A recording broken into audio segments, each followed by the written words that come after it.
planetarily with the sun. Chocolate is an octave of sun energy. Same octave as serotonin. It's on the same octave. Alright, so I've got a question here. Durinata. This is space. Durinata, Skeletor. Remember, folks, fructose is very fattening. Very fattening. Okay, question. Let's get into it. Let's be serious now. Enough playing games. We have a question here from a 16-year-old graduating this summer. Homeschooled. Nice. Do it online. Works 2 part-time jobs. 16-year-old. I work full-time once I'm done with school. However, I need your guidance on what I should do once I'm 18. My plan is to work full-time until I'm 18. Keep saving money. I would love to do fitness and health, of course, to help people eat better. And I love outdoors and exercise. Awesome, man. That's when your experience of life is enhanced by Mother Nature and being outdoors and fitness. Man, you are on the fucking right road. Seriously. Seriously. What should I do? Become a personal trainer, YouTube videos, become a Zumba or yoga instructor. What did you do? Blah, blah, blah, blah, blah. To make this short, get to the point. I need some guidance, family, maybe not the best people to ask. Good question, good question. Now, what did I do when I was your age? 16, I was still living at home, smoking a lot of drugs, eating McDonald's, no fitness. I was actually catching a bus about a mile to school, a mile. Now I can run a sub 5-minute mile at 35 years of age. So when I was your age, I was doing fuck all. I was wasting my life, man. Wasting my life, man. If I was into this lifestyle when I was that age, shit. Anyway, better late than never.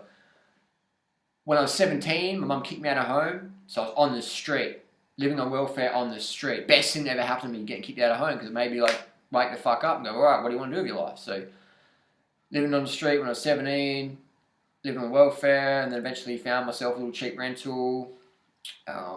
Worked as a clown, worked at football, selling football magazines. Got a job working in factories, worked factories for a while on the production line. That was interesting. And then I studied personal training course. First year I didn't get in, so I got a job as a bicycle courier, bicycle messenger. Then the second year, 1999, got in with the fitness trainership course, fitness personal training course. That was awesome. Then worked in gyms for a while, personal training for a while, then back as a bike courier, and then working in a sports store, then working as in a bicycle store, worked at the running store, bike store, then got hit by a bus. After I came back from a racing season in Europe, I got hit by a bus, got injured, forced to live on welfare for a number of years, lived below the poverty line, had a lot of time to really focus on what's important in my life, and what is important for myself is health, fitness, and helping others attain that, and at the same time we save the animals on the planet. So that was fantastic, took time in my life. Now I'm making YouTube videos, stuff like that. So my tip for you would be just to write down some goals, what you want to do. You obviously want to stay slim, lean and healthy, improve that and help others achieve that goal as well, which is fantastic. And it's great that you're so young and you're going to bypass all that drug scene and clenbuterol and starving and binge and purging and only one night a week eating carbohydrates for dinner and just a whole stimulant, purge, binge to get lean. Now you can understand how the human body works and just work with it and just grow, and it's going to be fantastic. Good on you. What would you do? I would just work, get a job at a fruit store, get a job at a running store, get a job at a dancing store, get a job at whatever you're passionate about. Don't do anything you're not passionate about. You might work somewhere where you're passionate and everyone else is not that passionate. Don't let that influence too much.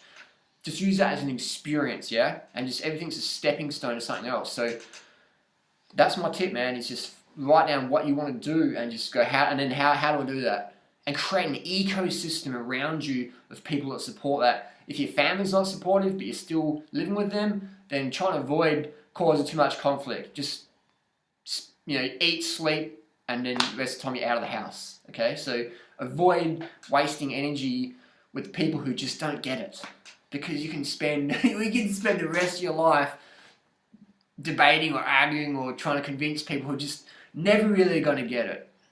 When it comes to living with people, the secret is, instead of bickering with them or telling them, lead by example.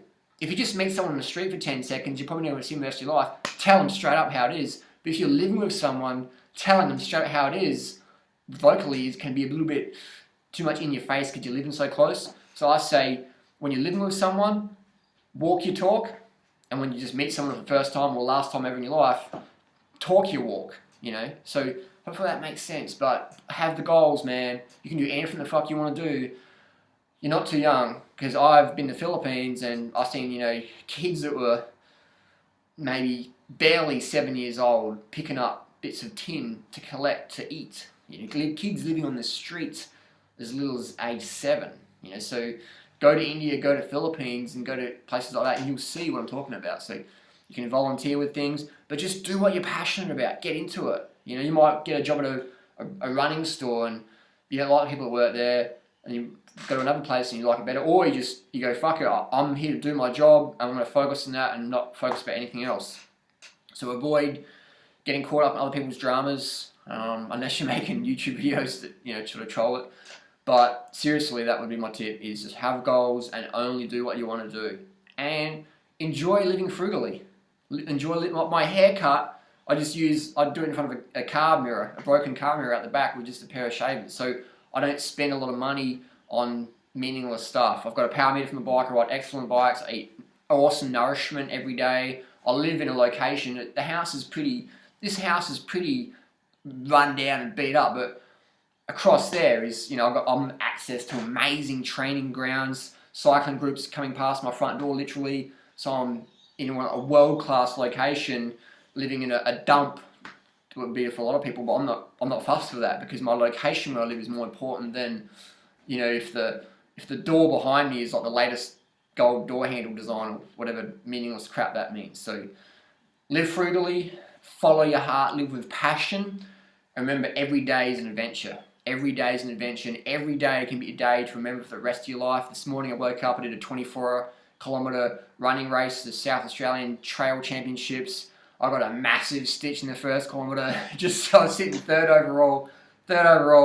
Stitch came in, boom, I was almost going to pull out. I'm like, no, just keep going, finish the race. There's people, you know, who are doing it, and they're way behind you, and they're still going to finish. So I had no excuse. I just jogged along with my stitch and enjoying the fresh air. So seek adventure, live with passion, have goals, live frugally, live simply, tread lightly on the planet. You know, understand the importance of high-carb lifestyle, low-fat vegan, fruit, here's your friend, things like that. Early nights, consistent hydration, clear urination, up to 10 times a day, a few times a night, things like that. The closer you can live with nature and still feel comfortable is such a gift, because you'll need not as much money as other people, you know. So some people are just so locked into the daily grind that they're their own prisoners. Like, I can sleep in the dirt as long as I've got a Gore-Tex bivy bag or whatever. I can ride a bike that's 3 years old. It doesn't have to be a 2013 model or whatever. So I can wear shoes that I've had for a few years and they've got holes in them. As long as they work, as long as it's safe and it functions, that's what it cares about. So avoid getting caught up in the Prada handbags and the Gucci perfume and just the nonsense, the $300 haircuts and the $50 haircuts. Avoid getting caught up in all that nonsense, because that is a one-way street to an unsatisfied life, because you're always comparing yourself with other people, and it's a competition that's never going anywhere. You get really good at doing things that are really dumb. Does that make sense? Like, wow, my haircut is like cost me $50 or $300, or my bike's worth, you know, whatever. But it's easy to get caught up in that thing, or, you know, my house. Just, you know what I'm saying? I don't have to go on about it. Live simply, have goals, follow your heart, live with passion, seek adventure, appreciate Mother Nature, eat simply, stay lean, clean, love it. Here's a picture of me, 2007. I was living on welfare at the time and traveling in Cambodia, volunteering at orphanages, and just I'm handing out rambutans here. And these kids, man, these Cambodian kids, they're just so grateful, you know. Like, you give them a rambutan or 2 rambutans, and the whole day they're stoked. The whole day, 2 pieces of fruit, the kids are stoked.